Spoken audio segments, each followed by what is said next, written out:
Everything is done on set. So lahat po nakaayos when we get there.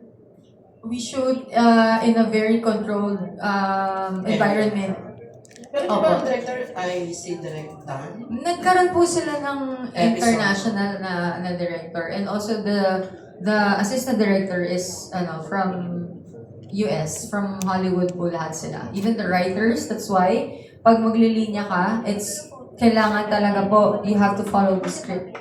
Hindi ka pwede magdagdag. Talagang isa-stop ka nila in the middle of your scene, and they're gonna be really telling you to follow the script. They're really strict.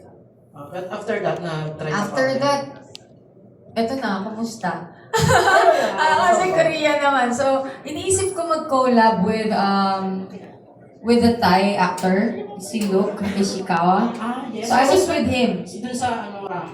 I was with him ng Rampa sa Rokid, sa AI glasses. Kasi yun nga, we're also promoting the Rokid AI glasses eh. So yun, the owner is my friend. So I really love those glasses. Promise pag na-try nyo. Kaya, okay na ako mag-isa eh. Kasama ko si Rokid na kinakausap ko siya. Any language.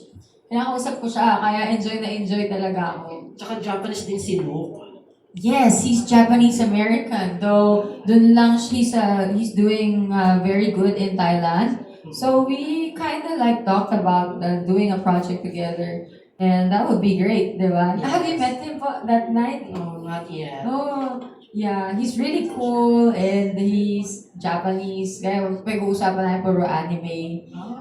Yeah, so yun, I also wanna do a collaboration with him.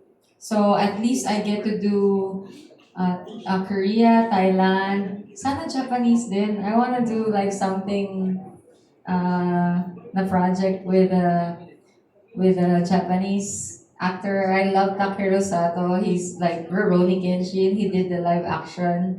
And Sakaguchi Kentaro. Oh, yun, magaling din. Ayun po, marami. Sailor